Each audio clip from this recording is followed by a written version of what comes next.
Rebecca Taichman directing Luck of the Irish. My inspiration was my grandparents, who ghost spot their house in Arlington, Massachusetts, years and years ago. I think it was 57.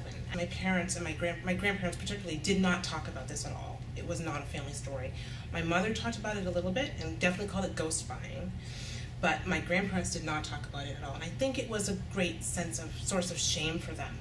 You know, they did have the money to buy this house or to buy in this community, and or in more affluent communities than they were living, and they were denied that. They did try to buy in Newton, rent in Newton, Massachusetts, and that did not go well at all. So this house in Arlington meant a lot to them. Living in Arlington meant a lot to them, and I really want to start to talk about that and flesh that out in this play. Hearing Kirsten's story is really inspiring and very useful, and hearing Kirsten, how she articulates why she wrote the play, what she's writing the play for, the stories behind the play.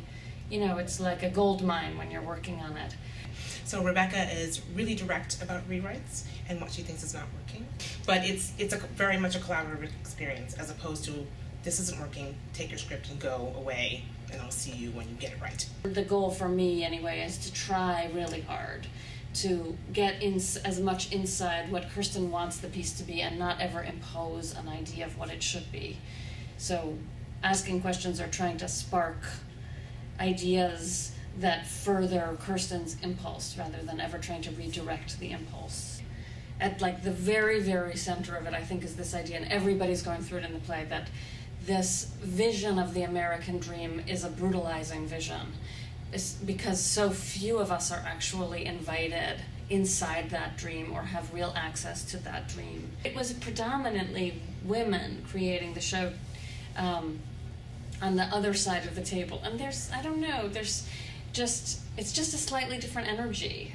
There was something unique about being so many women in the room. And sometimes we'd be rehearsing a scene with a man and a woman, and the man would be like, oh my God, oh, these women! The other side of it is this feeling that somehow any generalization about what a woman director is like versus a male director feels sort of silly in a way, because it's just totally an individual.